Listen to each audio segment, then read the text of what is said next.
Bismillahirrahmanirrahim. Assalamualaikum warahmatullahi wabarakatuh. Alhamdulillahi rabbil alamin. Wassalatu wassalamu ala asrafil anbiya wal mursalin Sayyidina Muhammadin wa ala alihi washabihi ajmain, amma ba'd. Alhamdulillah, Maha suci Allah yang menguasai alam jagat ini, Zat yang menguasai 7 petala langit dan 7 petala bumi. Tidak ada setetes air yang mengalir, selembar daun yang jatuh, dan tidak ada detak jantung serta napas, kecuali semuanya itu telah dibawa pengawasan dan pengaturan oleh Allah Subhanahu wa Ta'ala. Oleh sebab itu, sebagai umat Muslim dan umat Muhammad Rasulullah Sallallahu Alaihi Wasallam, mari kita senantiasa memperbanyak salawat kepadanya, karena Rasulullah Sallallahu Alaihi Wasallam bersabda, barang siapa yang senantiasa bersalawat kepada aku, maka ia berhak mendapatkan syafaatku. Marilah kita senantiasa memperbanyak salawat kepada Rasulullah Sallallahu Alaihi Wasallam.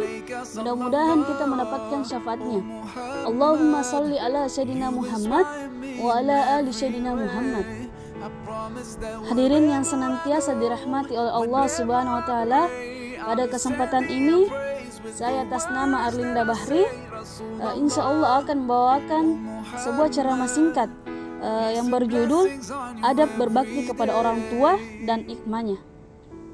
Jadi Islam tidak hanya mengatur hubungan manusia dengan Allah, habul minallah, namun juga mengatur hubungan manusia dengan sesama manusia, habul minannas. Nah, habul minannas yang pertama dan paling utama bagi setiap muslim adalah berbakti kepada orang tua. Oleh sebab itu, adapun adab yang pertama berbakti kepada orang tua adalah berbuat baiklah kepada kedua orang tua. Nah, adab pertama itu adalah berbuat baik kepada orang tua, sebagaimana yang dijelaskan dalam Al-Quran surah Al-Isra ayat 23 yang bunyinya, dan hendaklah kamu berbuat baik kepada ibu dan bapamu, yakinlah Allah memerintahkan kepadamu untuk berbuat baik kepada ibu bapakmu. Dan yang kemudian adab yang kedua berbakti kepada orang tua itu adalah bersyukur kepada orang tua. Jadi kita harus bersyukur kepada orang tua. Kita harus bersyukur kepada dua orang ibu bapak kita, karena seorang muslim dianjurkan bersyukur kepada Allah Subhanahu wa Ta'ala dan kedua orang tua yang telah melahirkan, mendidik dan mengasuhnya semenjak kecil hingga dewasa. Nah, salah satu tanda bersyukur kita kepada mereka yakni memuliakannya selagi kedua orang tua kita ini hidup. Dan yang adab yang ketiga yaitu adalah tidak berkata kasar. Nah, kita harus tidak berkata kasar kepada kedua orang tua kita. Seperti semisal kita tidak boleh berkata ha atau kasar dan selain sebagainya. Sebagaimana yang diriwayatkan dalam Al-Quran surah Al-Isra ayat 23, jikalau seseorang di antara keduanya atau kedua-duanya sampai berumur lanjut dalam pemeliharaanmu, maka sekali-kali janganlah kau mengatakan kepada keduanya. Jadi kita dilarang untuk berkata kepada kedua orang tua kita. Nah, adab yang keempat ini adalah jangan membentak. Di dalam Al-Quran surah Al-Isra lagi dijelaskan dalam ayat 23, janganlah kamu membentak mereka. Jadi janganlah engkau membentak kedua orang tuamu, bersikap, bahkan kita dilarang Bahkan kita dilarang untuk bersikap buruk kepada kedua orang tua kita, seperti apa yang dikatakan oleh Atta ibnu Abu Rahbah sehubungan dengan makna firman-Nya, dan janganlah kamu membentak mereka, yang dalam Al-Quran surah Al-Isra ayat 23. Maksudnya di sini itulah janganlah kamu menolakkan kedua tanganmu terhadap keduanya. Jadi kita tidak boleh menolakkan kedua tangan kita terhadap kedua orang tua kita. Nah, adab yang kelima dalam berbakti kepada orang tua yaitu adalah bertutur kata yang baik dan sopan. Nah, setelah kita mengeluarkan perkataan dan perbuatan buruk terhadap kedua orang tua kita, Allah memerintahkan untuk kita berbuat baik dan bertutur sapa yang baik kepada kedua orang tua kita, sebagaimana di dalam Al-Quran surah Al-Isra lagi ya ayat 23, dan ucapkanlah kepada mereka perkataan yang mulia. Jadi kita dianjurkan untuk mengucapkan sesuatu perkataan yang mulia kepada kedua orang tua kita, yaitu bertutur sapa yang baik dan lemah lembutlah kepada keduanya, serta berlaku sopan santunlah kepada keduanya dengan perasaan penuh hormat dan memuliakan kedua orang tua kita.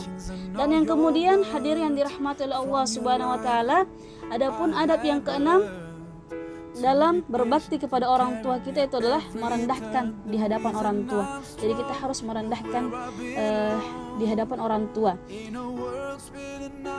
Sebagaimana yang dijelaskan dalam Al-Quran surah Al-Isra ayat 24, dan rendahkanlah dirimu terhadap mereka berdua dengan penuh kasih sayang. Jadi kita harus merendahkan diri kita kepada orang tua kita.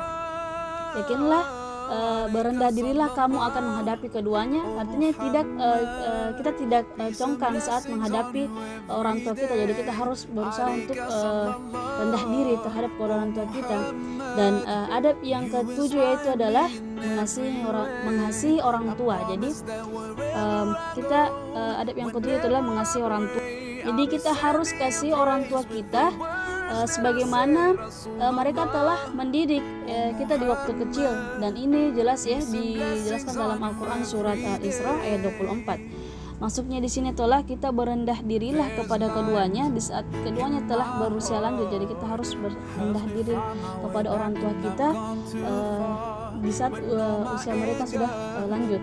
Dan doakanlah kedua orang tua kita dengan doa ini bila mana keduanya telah meninggal dunia. Jadi ketika orang tua kita sudah tidak ada, kita harus mendoakan kepada orang tua kita. Hadirin yang dirahmati oleh Allah Subhanahu wa taala, itulah tadi 7 adab berbakti kepada orang tua. Nah, ketika kita menjalankan adab ini dengan baik, melaksanakan adab ini dengan baik, insya Allah kita akan mendapatkan keutamaan di dalam berbakti kepada orang tua. Nah, salah satu keutamaan yang kita dapatkan yaitu adalah kita mendapatkan amalan yang paling utama. Nah, ketika kita berbakti kepada orang tua, kita akan mendapatkan amalan yang paling utama. Sebagaimana dari Abdullah bin Mas'ud radhiyallahu anhu, pada masa itu ia berkata kepada Rasulullah sallallahu alaihi wasallam. Nah, perkataan dari Abdullah bin Mas'ud radhiyallahu anhu itu ia bertanya kepada Rasulullah, amalan apa yang paling dicintai ya Allah? Dan beliau menjawab, sholat pada waktunya, berbakti kepada kedua orang tua, kemudian berjihad di jalan Allah. Nah, hadis ini jelas diriwayatkan oleh Al-Bukhari dan Muslim. Nah, yang kemudian keutamaan yang kedua yaitu adalah surga di bawah telapak kaki ibu. Jadi ungkapan surga berada di bawah telapak kaki ibu itu merupakan ungkapan yang bersumber dari hadis dan menunjukkan betapa luar biasanya keutamaan berbakti kepada ibu. Jadi ada kisah ya, Jahimah pernah datang kepada Rasulullah Sallallahu Alaihi Wasallam. Lalu Jahimah berkata kepada Rasulullah Sallallahu Alaihi Wasallam pada saat ia ingin berperang dan ia datang dan untuk meminta pendapat dari Rasulullah Sallallahu Alaihi Wasallam. Lantas beliau menjawab, apakah engkau masih memiliki ibu? Lantas Jahimah menjawab, ya. Maka Rasulullah pun membalas jawaban dari Jahimah pada saat itu adalah, tetaplah bersama kedua orang tuamu, sesungguhnya surga ada di telapak kaki ibumu. Hadis ini diriwayatkan oleh Ibnu Majah dan An-Nasai. Dan keutamaan yang terakhir yang kita dapatkan ketika kita beradab kepada kedua orang tua kita itu adalah kita memperoleh ampun Allah. Jadi kita memperoleh ampun Allah sebagaimana itu adalah berbaktilah kepada kedua orang tuamu. Salah satu amalan dengannya Allah mengampuni dosa-dosa seorang hamba. Jadi ketika kita berbakti kepada orang tua kita, maka kita akan mendapatkan ampunan dosa-dosa kita dari Allah Subhanahu wa taala.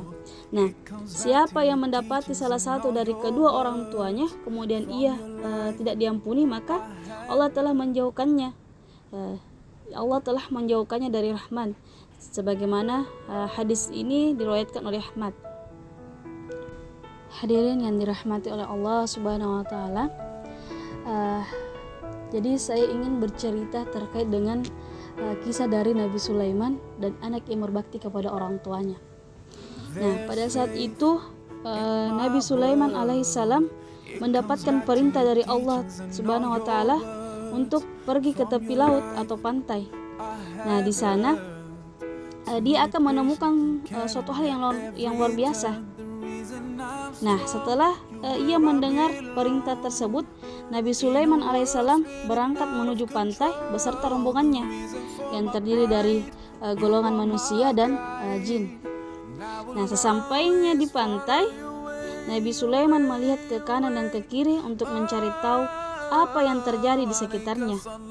Nah, teringat dengan perintah Allah bahwasanya ia akan menemukan sesuatu hal yang luar biasa di pantai tersebut. Jadi Nabi Sulaiman pun menengok kepalanya ke kanan dan ke kiri. Namun apa yang beliau lakukan belum bisa menjawab rasa penasaran yang ada dalam pikirannya. Jadi pada saat itu Nabi Sulaiman belum menemukan yang membuat dia menemukan suatu hal yang membuat dia luar biasa.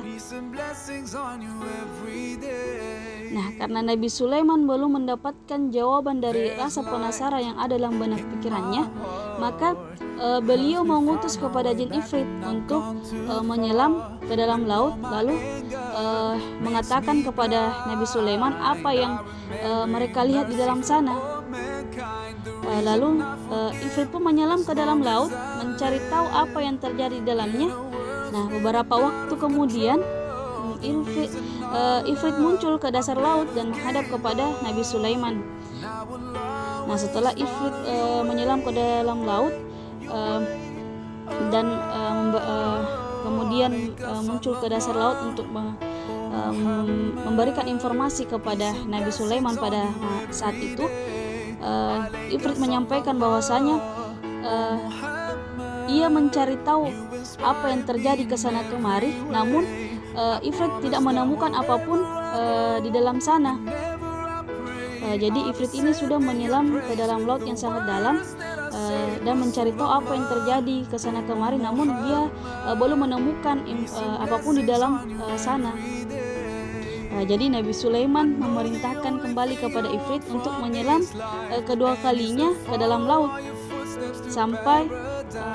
Sampainya Ifrit menyelam ke dalam laut, ia pun muncul dan menghadap kepada Nabi Sulaiman, dan apa yang dikatakan Ifrit pada saat itu, perkataan Ifrit sama seperti perkataan saat pertama Ifrit disuruh menyelam pertama kali ke dalam laut tersebut. Jadi dia belum menemukan apapun yang ada di dalam laut tersebut. Karena Nabi Sulaiman belum puas dengan apa yang dikatakan Ifrit, maka memerintahkan Asif Barkhria.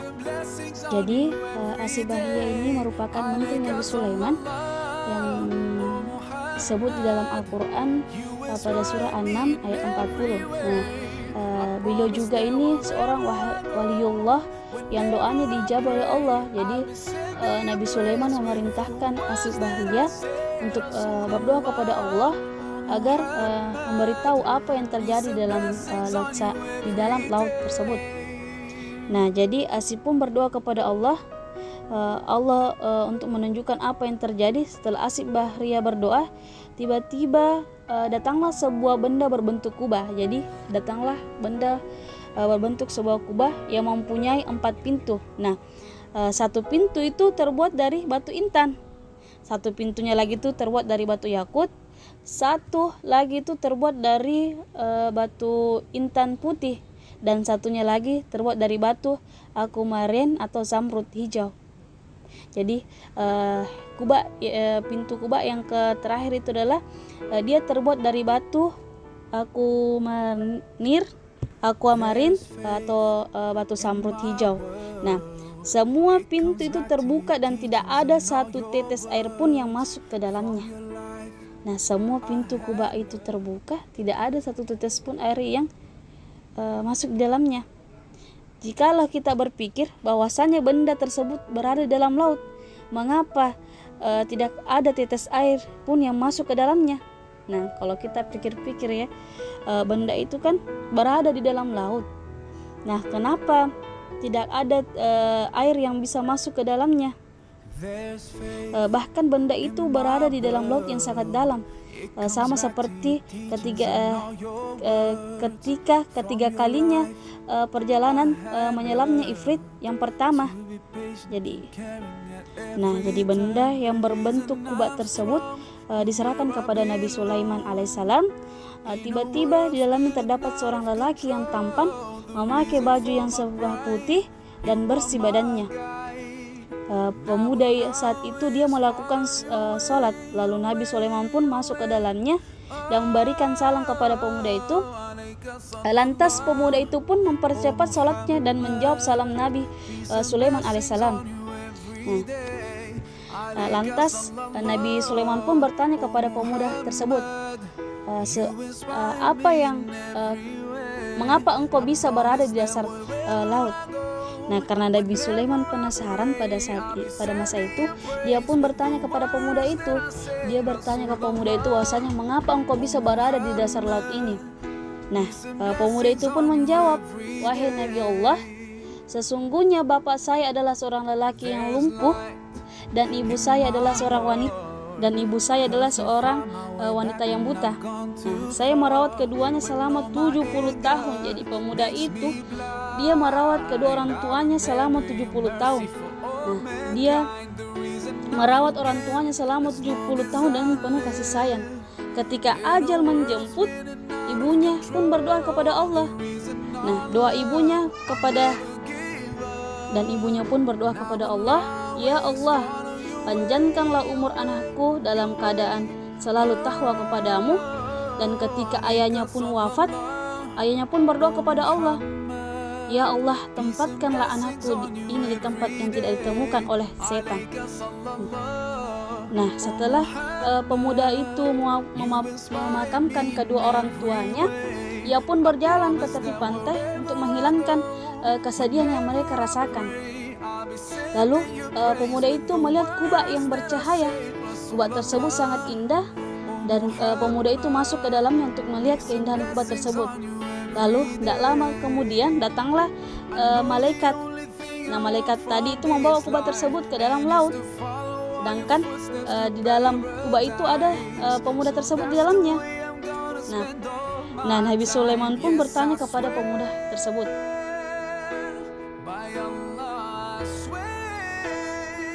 pada zaman siapa kamu mendatangi pantai?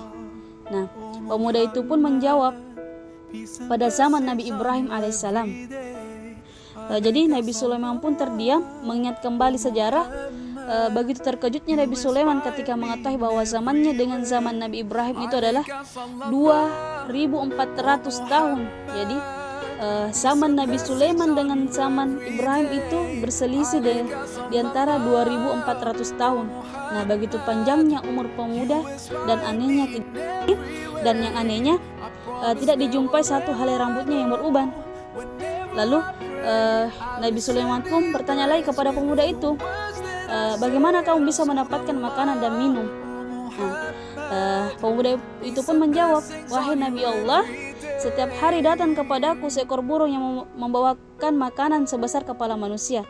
Jadi setiap hari itu datang seekor burung yang membawakan makanan kepada pemuda ini.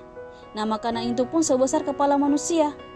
Ia pun memakannya dan merasakan kenikmatan yang belum pernah ia rasakan di dunia setelah memakannya.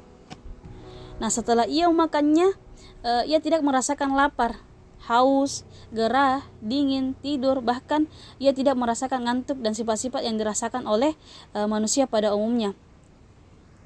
Dan pemuda ini pun juga tidak merasakan yang namanya kesepian.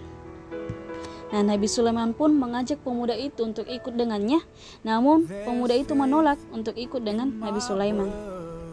Ia meminta kepada Nabi Sulaiman untuk ditempatkan ke semula. Jadi dia meminta kepada Nabi Sulaiman untuk dikembalikan ke tempat semula ke pemuda itu tadi.